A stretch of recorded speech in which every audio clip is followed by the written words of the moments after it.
పక్కా thought process రావడము ఇవాళ నేను ఈ స్టేజ్లో కూర్చోవడం వాస్తవంగా చెప్తున్నా. నాకు కూడా ఇంట్రెస్ట్ వచ్చింది ఫస్ట్. పోతే ఈ సంగీతమేంద్ర అనైనా ఏంది సంగతి కూర్చొని సారీగా ఏం పాడతాను పోయి మంచిగా ఫ్రెండ్స్తో చిల్లేదామని ఇట్లా ఉంటుండే. బట్ కొట్టి నేర్పించిండు, వాస్తవం చెప్పాలి, తిట్టి కొట్టి నేర్పించిండు. అది నేను ఎప్పుడన్నా నాకు ఫియర్ పోవాలి, స్టేజ్ ఫియర్ నాకు ఇలా లేదు అని అంటే దానికి కారణం మా డాడీ.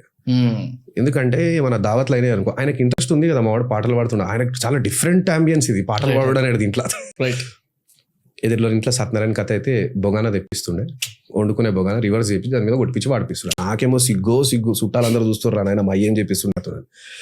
అట్లా పాడిచ్చి ఆఖరికి ఎవరైనా దినాలైనా కానీ కూడా నాలో ఎంజాయ్ చెప్పినా నన్ను బొగానా మడత పెట్టించి పాడిపిస్తున్నారు. నదియా భరనా నాలే భరనా మగర్ గరీబ్కి గాండ్ కభీ భీ నహీ భరనా.